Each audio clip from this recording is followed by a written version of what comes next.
as we write on it, the kids can look at it, but we're also going to record what we're saying, and then I'll be able to save it and post it up on Google Classroom. So we have an account, so this evening if the kids want to study or begin studying for their final, they can go back and review what we discussed today. If they missed anything or forgot anything, they can go back and they can listen to what we've already talked about. So basically, essentially what we're doing is, flipping the classroom, kind of recording what we've covered today. In a lot of ways, back when you were in college years ago, you had your tape recorder in the college professor's class. Now you can actually record what you've talked about in class that day or about a certain document, and you can post it, and the kids can go back and review it when they feel need to, or if they feel if there's any area in which they need to brushing up on. So. Oh, I gotta set the microphone my bad. One more. Always something. So this microphone is new. We were doing this without the microphone, and the kids could always hear me, but they couldn't hear themselves always. Obviously I'm kind of loud when I speak. Sometimes they speak a little bit softer, and the microphone enables me to be able to have the kids participate, and they're able to, their voice is able to be picked up a little bit easier.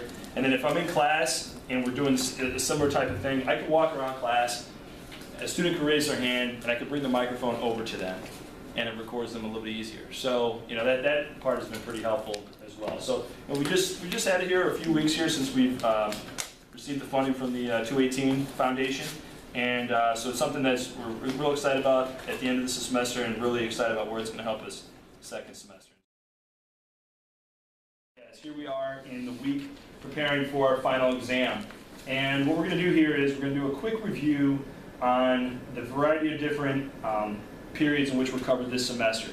We know this is a cumulative test here, and so therefore everything from period 1 through period 5 will be on the exam.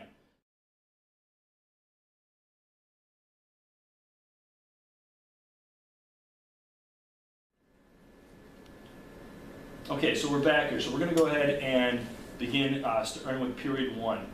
We have Valeria here today. Valeria, what begins and ends period 1? What years?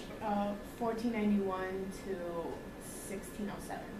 1607. Now, 1491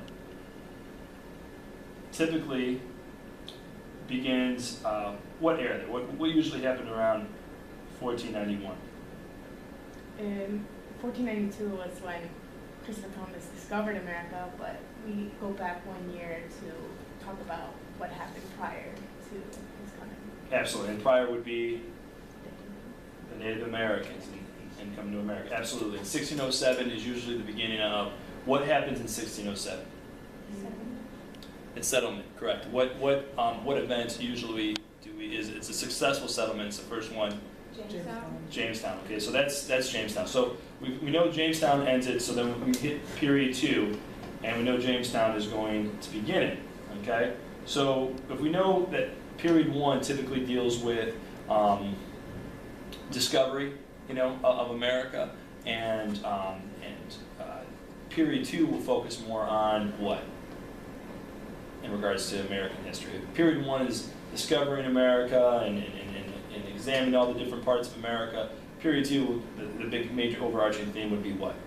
Colonization. Colonization of America. So we have 1607 all the way up to what would be the other bookend of period 2? 7 Years' War. The 7 Years' War, okay? And that date would usually, the year that we usually mark that would be? 1754. 1754. Very good.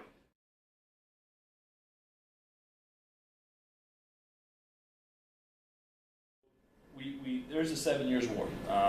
The colonists are still British at that time, but something happens in 1754. We have the 7 Years' War, and all of a sudden now we kind of feel different. We're British, but we're not real happy with Great Britain. There's still people who are loyal to Great Britain, but some people are thinking differently. So, period 3, the big overarching theme would be what, Kayla? The start of the revolution, where they start to build an opposition against Great Britain. They start to build an opposition. So we have 1754, and this is really, us becoming America. All right. So 1754, and the bookend to that would be 1800. With what event usually marks that point? The Revolution of 1800. Very good. Thomas Jefferson becomes president. The Federalists are no longer going to hold the executive office. So that's a turning point. That's a bookend of period 3. Now we hit period 4. Okay, and Dinah, so we're starting with what here in period 4? So it starts with the election of 1800, and then it ends in 1848. Very good. Like, if we're going to kind of like define like 1800, 1848, like what would we say kind of happened in this period, overarching themes? I feel as if though it was a lot of America kind of discovering who they were now that they were finally independent from Britain. They realized that they want to explore more of the United States and kind of become bigger. And then also this was also a period in where there was a lot of reforms, and more diversity of thought, like with the Enlightenment and the Second Great Awakening. A lot of those ideals carried into this period. Absolutely. You talked about expanding more, like, what also stimulated us or encouraged us to want to expand more or grow more? The first industrial revolution, absolutely. Okay, so we also have our first market revolution during that period and stuff. So, and then also the era of the common man and things like that are kind of come about during that period. Excellent.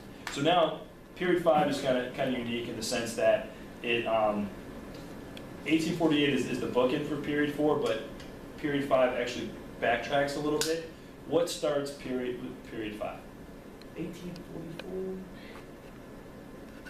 Okay, and why does it backtrack a little bit? Let me back. Go ahead. Why does it backtrack a little bit? Is it because of manifest destiny? Absolutely, absolutely. And so manifest destiny is huge. It's the idea of man's dying spirit says that always want to move westward. Correct. What's the bookend of period 5 here? What years end period 5? 1877. 1877, and that marks the end of what? Reconstruction. Reconstruction. So therefore, when we think about a cause, we have Reconstruction because we're going to have the Civil War, but a cause for the Civil War was manifest destiny. Okay, and that's, when we look at period 5, like that's obviously why they start in 1844, and it's going to carry through to 1877 with Reconstruction. Okay, so these are big themes here, big ideas, in covering all the periods, and we should be able. We want to make sure that we're comfortable with knowing the beginnings and the ends of all these periods, why maybe the College Board chose the beginnings and the ends as those turning points, and the major turning points and themes in between. We did a pretty good job.